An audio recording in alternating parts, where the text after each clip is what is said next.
তো তখন আনুমানিক রাত 1:30 আমরা সেন্ট্রি পোস্টে ছিলাম। হঠাৎ করে শব্দ শুনতে পেলাম কিছু ভাঙা। তখন আমি আমার স্টাফ নিয়ে এসে দেখি এই দোকানটার তালা দুইটা ভাঙা, অলরেডি দুটো ভাঙা। তারপর অনেকক্ষণ এখানে ঘোরাঘুরির পর কাউকে পাচ্ছিলাম না। তারপরে দেখলাম একটা ছেলে ওই দোকান ঘরের সামনে ভিতরে ঢুকে আছে।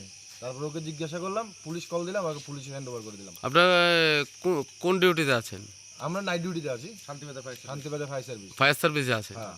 আপনাদের অফিসের সামনেই ঘটনা? হ্যাঁ, আমাদের অফিসের সামনে ঘটনা। এই তো কত নাহলে 50 হাত হবে।